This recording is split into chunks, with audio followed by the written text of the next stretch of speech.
Okay, we'll go ahead and begin.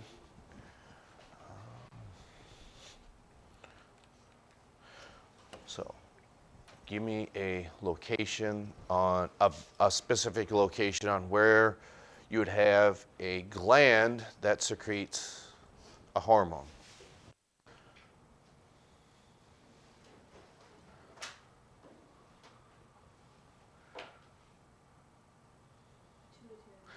Pituitary gland does, okay? And when we say be specific, why might we say be specific? Yep, there's two sides to it. Okay, we're getting closer. Can we elaborate on that a little farther? We said anterior pituitary or adrenal hypophysis, backside posterior is the neurohypophysis. Okay, can we be a little more, what might be a hormone that comes from one side or the other? Like the front side, for instance. Growth hormone, yep, we said that yesterday. And you're not wrong when you say that. Yeah, we're going to be talking about the thyroid gland today. Okay. How about we get away from the neck area?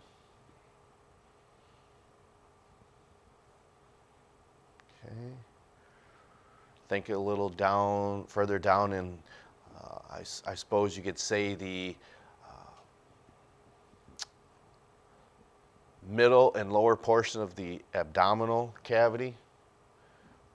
What would be a gland that secretes hormones that deals with digestion? Pancreas is one, yep. And also the stomach then as well. But anyway, so getting back to this, we want to say we're talking about the thyroid gland today, which we will do. I was trying to find out to be a little more specific when we're talking about steroid hormones. We know you're safe when you say these types of steroid hormones. Can you give me an example of a steroid hormone? Adrenaline would be one. And epinephrine and norepinephrine are not steroid hormones. We might have said that but didn't write it down that way, but those are not steroid hormones. Can you give me another example of a steroid?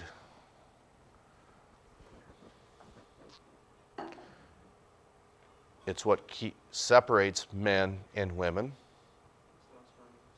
Testosterone and estrogen. Yep, that's true. There's also cortisol. Okay, that's a steroid hormone, and then aldosterone is also a steroid hormone then as well. But regardless, some of these amine or amino-based hormones like that of the thyroid gland, okay, this also acts in what we would call a second messenger mechanism. It would be an example of a tropic hormone because it's looking for a specific function or a specific target. Because when we were talking about the adrenal hypophysis, I said, can you give me an example of a hormone that's secreted from the anterior pituitary? You said growth, okay?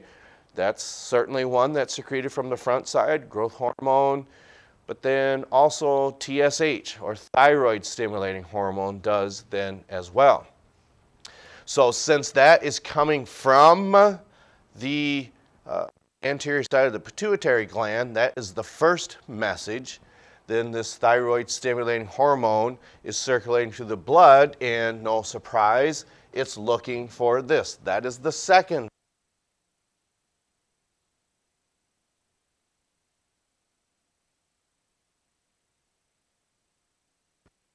I'm checking my volume here.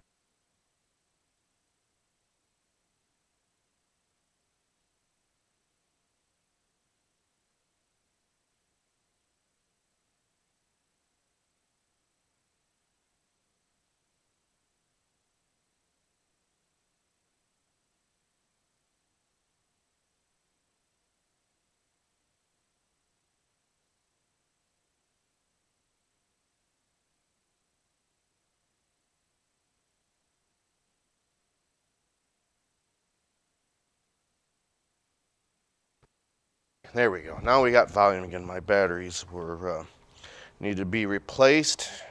My microphone, okay? So this is also an example of a first and second messenger because the first message comes from the anterior pituitary, okay? It's going to stimulate and be stimulated to secrete TSH, or thyroid stimulating hormone.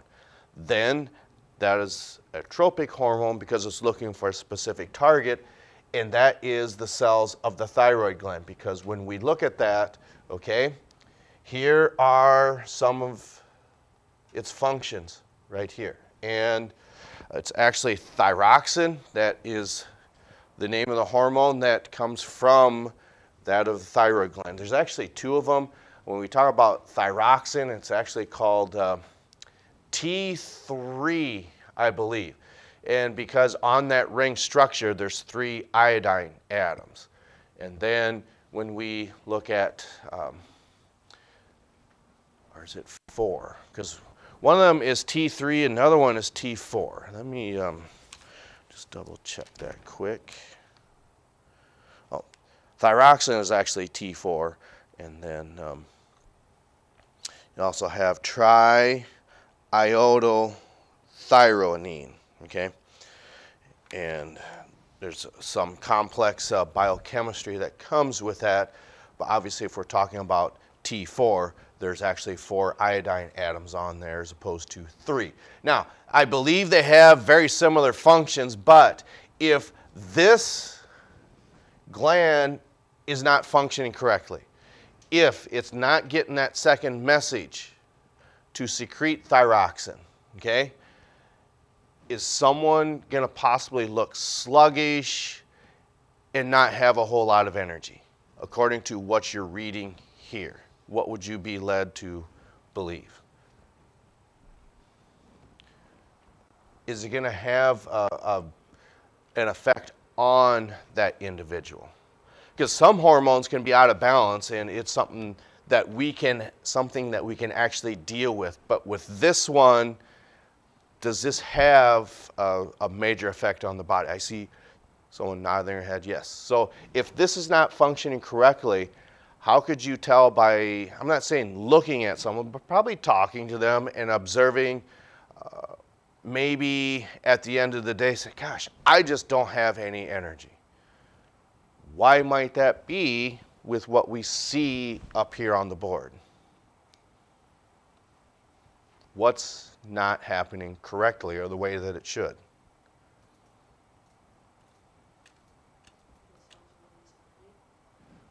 Okay, so I heard something about, okay, if they're not releasing this energy, that would be correct because this hormone deals with what metabolic activities that we get from our diet. What's it say? Right, you're right, but right above that, what's it saying?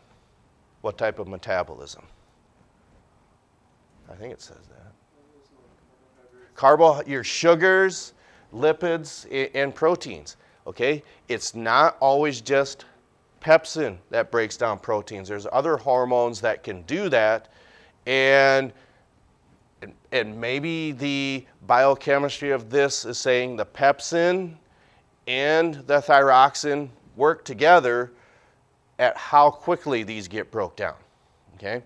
And then eventually it just goes to the liver, broken down, and then filtered out of the body. But if this is not working correctly, you're not getting as much sugar in your diet, fats in your diet, and then also proteins in your diet. And one of the ways that you can look at this, I don't know if it always used to be like this when you would fuel up your car, but now a lot of these bigger gas stations are better at separating these. What would you definitely want to have separated from one another at a truck stop? Okay, the gas pumps with diesel pumps, okay? Because is it possible that someone may put diesel fuel in their gas tank inadvertently? Probably used to be that way, and even here in town, it's probably possible. but I think it's set up to where isn't there 3 pumps? You have gasoline, diesel in the middle, and then another gasoline pump. Okay? So can you put diesel fuel in a gasoline engine? Yes, you can,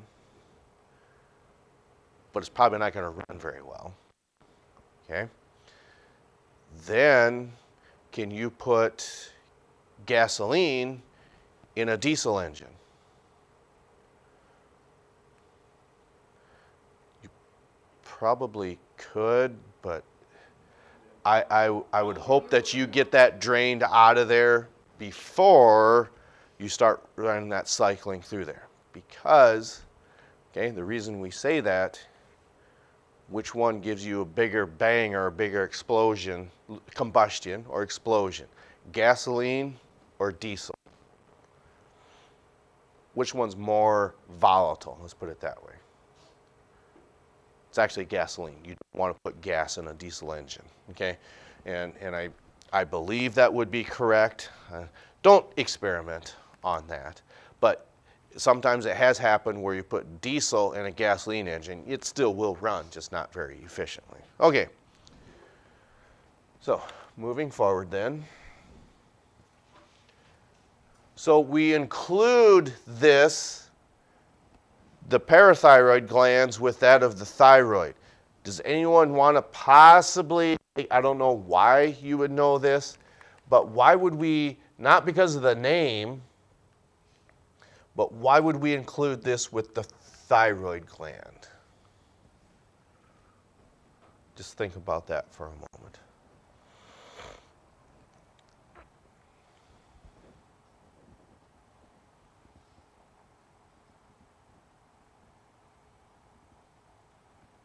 See, there again, I don't know if that's something that you may have discussed in health class, maybe even life science years ago. Okay.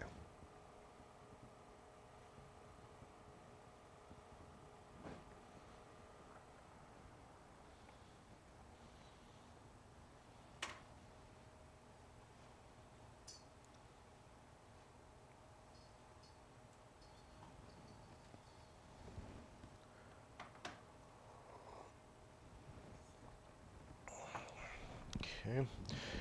And with this, the parathyroid glands are just little tiny structures on the thyroid gland itself. Okay. And that's not the only time that we would see something similar to that, where you have the thalamus and the hypothalamus, where one just sits above and below the other, where these, little tiny structures are actually on top of that of the thyroid gland. Okay. And what's odd with that is just these little tiny substances have a very vital function. Okay. And one of the things that we have said before is hormones are very, very powerful substances. Okay. And they have to be precisely regulated, okay? And one of the reasons for that, okay,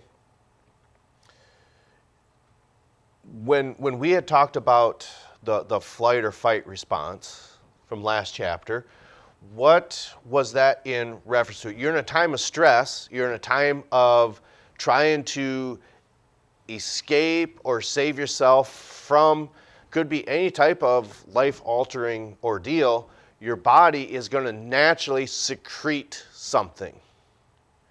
And what might that be? You're actually going to secrete adrenaline. Now, sometimes when we think about that, it gives us such a profound amount of strength, which it does in stressful situations, okay? When it is needed. When we start talking about the muscles, it's believed that our muscles work most efficiently with contracting at about 30 to 40% of what's available. Okay. Now, there's a lot of physiology that goes into that, because when you talk about protein building muscles, which it does, you have two types of filaments. One's called an actin filament and one's called a myosin filament, okay? And it's at the rate that these two slide past one another that allows your muscles to contract.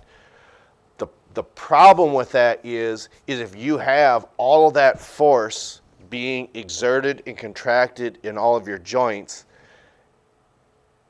it's too much to what they can handle. Your joints just can't take that, and that's why we would say your muscles work more efficiently at about 30 to 40%. And one of the things that I think about, and I think is maybe a better way to visualize this, okay? Not mitosis. We remember this, right?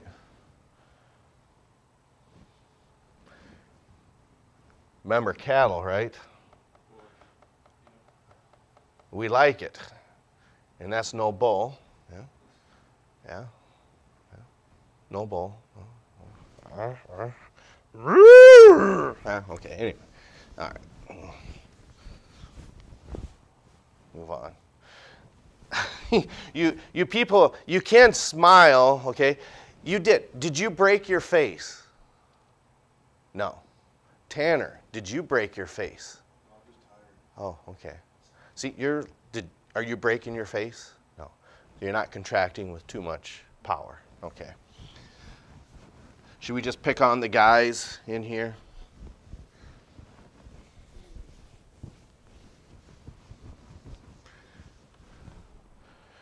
Okay. Which one of you got stuck in a snowbank? Okay. Okay, so you took the corner too fast, right in there. You don't have four-wheel drive, so now we got stuck. Okay. Good thing you got a good buddy in here. Okay.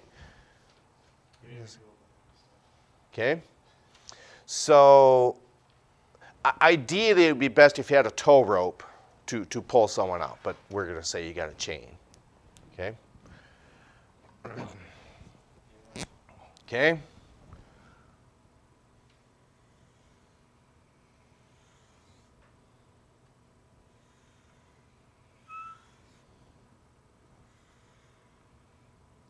Oh, that can be the inner one.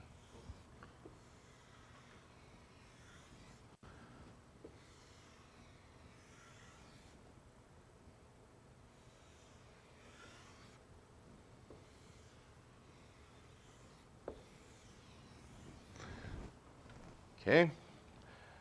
But then maybe I see you two kind of struggling. I say, yeah, I got a chain. I'll pull you out.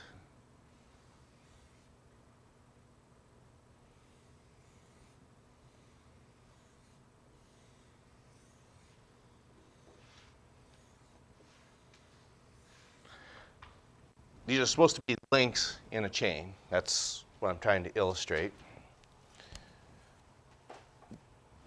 Will this chain pull you out? Yeah, probably. But so does this one. Which one's actually easier to handle then? The bottom one, definitely, by far. Okay? We're not... Who else can we got to pick on some of the ladies in here. Come on, guys. Help me out here. See, I want them to be upset with you, not me. Okay, yeah.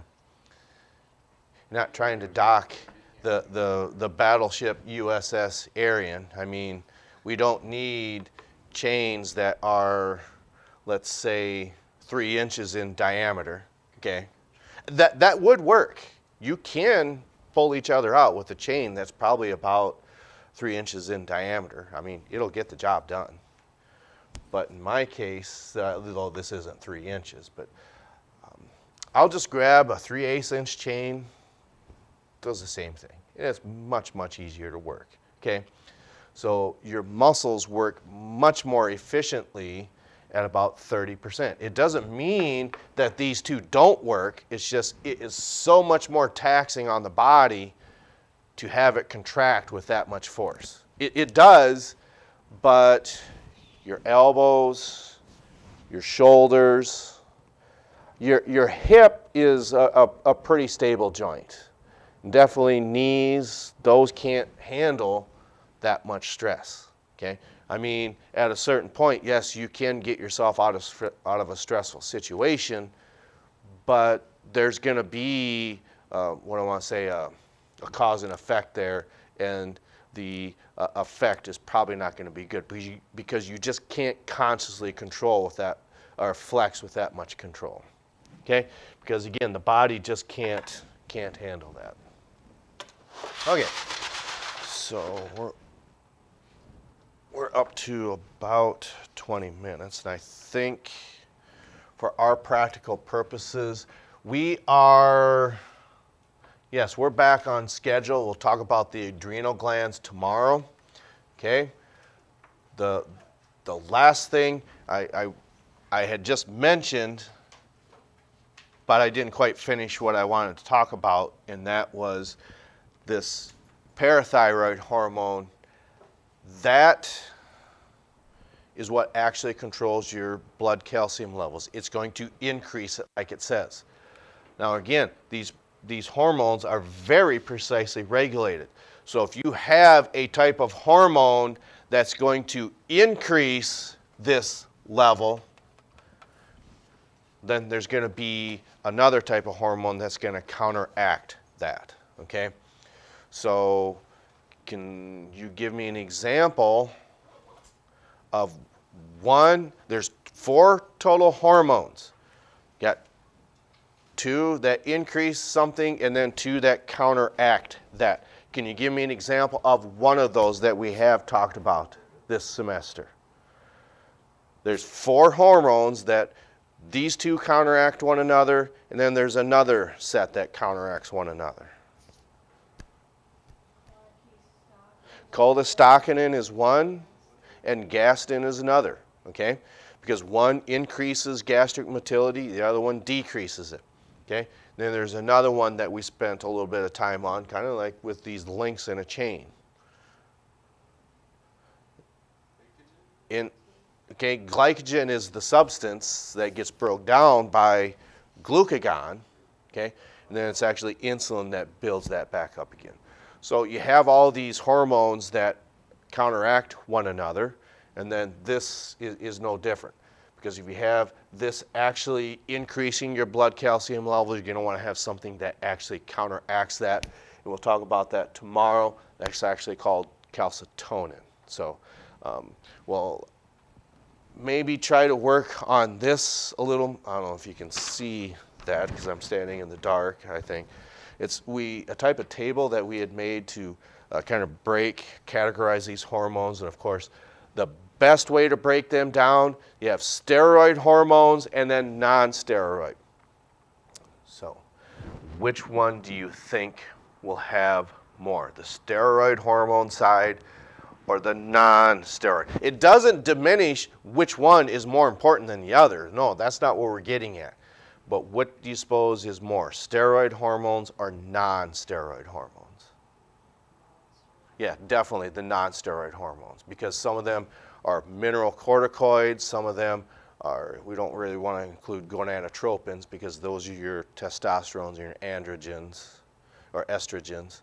Okay, this is an example of a non-steroid hormone. Thyroxine, parathyroid hormone, calcitonin. Okay, so, and thyroid stimulating hormones, another one. And again, we'll get into those specific examples tomorrow. We'll catch up to you next time.